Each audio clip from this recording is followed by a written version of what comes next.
Welcome to a new edition of the Famous Interviews with Joe Dimino. On this episode, we talk with certified life, sex, and love coach Kaci Myers. She is an Army Operation Iraqi Freedom war veteran living with PTSD. She studied psychology to help her community and other veterans to overcome struggles.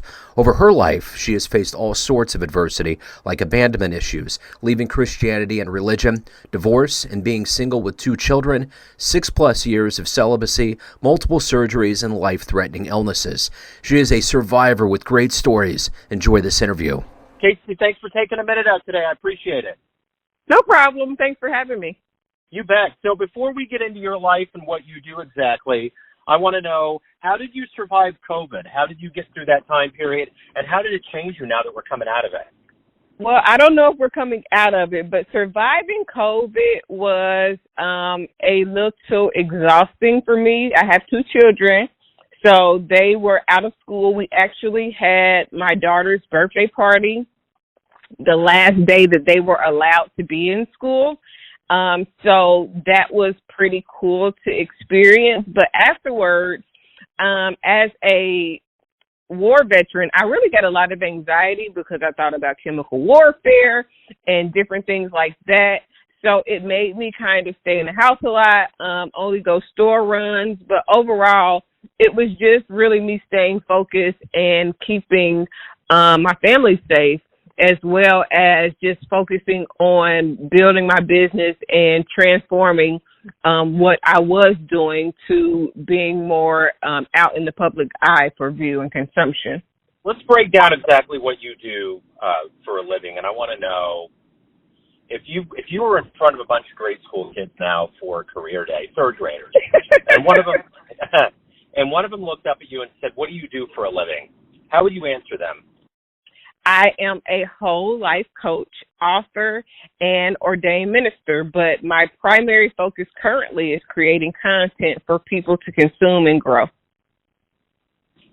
So let's get back to the beginning of your life. You're obviously a highly motivated individual. How did all this begin for you? How did you get all these motivational seeds in you to do what you do now? Well, growing up, I kind of raised myself. I've been a responsible adult since I was probably about 13 or 14, and I wasn't always on a good path. I got expelled from school at one point, ended up getting my GED, but what changed my life was the decision to join the Army. And once I joined the Army, it kind of changed my perspective. I knew I needed discipline. I knew I needed more structure because I had been kind of raising myself for so long. And that really set me on a path to greatness. It started out a little shaky because I didn't know exactly what would come from it. But once I got out of the Army, I wrote my first book titled It's My Time. And from there, I was in church for a while, and it was almost like everything that I did led up to the space that I'm in now, because when I was in church, I did ministry training and things like that. And then I was in college off and on. I ended up getting my degree in applied management with the emphasis of psychology.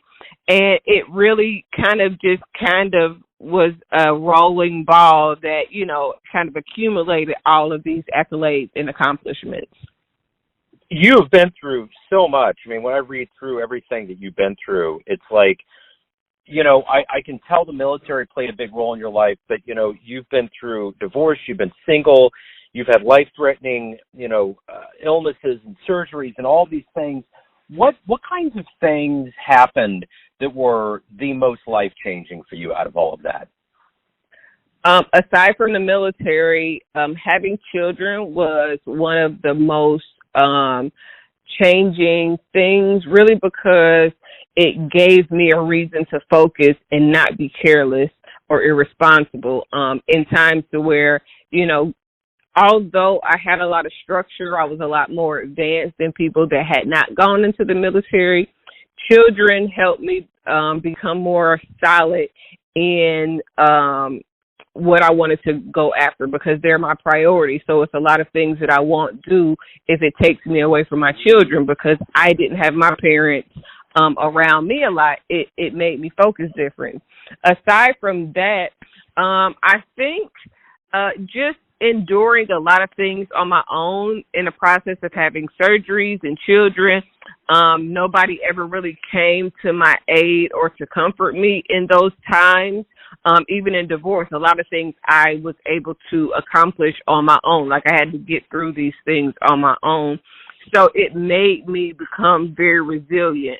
And I don't like the term of being a strong, independent woman, but it made me understand interdependency, especially going through divorce, because I like aspects of being married. I didn't enjoy marriage because of who I was married to, so I didn't get everything that marriage could have given me. But having kids and accomplishing some goals, it showed me what I wanted out of life by what I didn't enjoy in life. So who would you consider a hero or a role model for you in your life? I cannot say that I have a hero or role model, because it was a lot of people that I did not want to be like. So I had a lot of mother and parental figures in my life that helped me adjust what I felt like I wanted to be overall. So the biggest hero or somebody that I would look up to would probably be myself, because I've overcame a lot with no support. So if you can meet anybody alive on the planet right now and talk to them, who would it be? Who would you like to meet? Now I could say this in two different ways. On a professional side, I would probably want to meet Oprah, Beyonce, or Jay-Z. Those would be my top three. On a personal side, whoever my future husband is. Wonderful. So what is it that motivates you every day? What do you look forward to? You know, we all wake up, we have these things that we want to do with our lives, but what is it for you that really drives you through your day? Helping people. I love to help people. I love to see people overcome tough times. I love helping people to discover and feed into their purpose, because a lot of people are lost. A lot of people are dealing with hurt and trauma that they don't know how to unpack. So I focus on providing information for people to be able to unpack their trauma, really examine and accept themselves, because what I've learned is that if you love yourself and you really accept yourself, it makes you treat people differently. So a lot of people are mean and evil or nasty because that's how they see themselves and that's how they treat themselves. But when you begin to treat yourself better, it branches out and you're able to treat other people the way you would want to be treated. What's been one of the best fan responses, client responses that you've ever gotten back from your work? A lot of people are just happy to be able to connect with somebody that has overcome a lot. And, the biggest response is thankfulness, and the accomplishments that they get is what I look forward to more than the praise, because I feel like I am only a vessel of God to help people to overcome their challenges, but it takes for the person to actually do the things that we talk about in order for them to reach their accomplishments. So it's never me. It's always them and their willingness to trust God. So, in your life as a life coach, as somebody that's really trying to help people, there's fundamental ways that we all live and believe and go about our lives. What's one of the fatal flaws that people have that you see consistently across the board, whether it's in relationships or just trying to get ahead or maintaining? What do you see people falling into that could be easily or somewhat remedied, if they could understand that's what's going on? Aside from the self-love and acceptance, a lot of people rush in because they are seeking instant gratification. And so a lot of times you marry too quick, you go into school and take a major too fast, and you're just moving so fast thinking that you're running out of time. And although in a sense, we don't know when our last day will be, but if you took a little bit more time, you wouldn't have so many, dings on your head. You wouldn't get so many knots on your head from bumping your head. However, a lot of people fail to learn the lessons in what they see as losses or mistakes. So a lot of the growth is slowing down, is learning from what you're going through. And a lot of people are so busy trying to deny what they've been through, trying to forget it, that they fail to learn the lessons from the experience. When you lean back at the end of the proverbial day and think about your life, what are you the proudest of? Myself as a parent.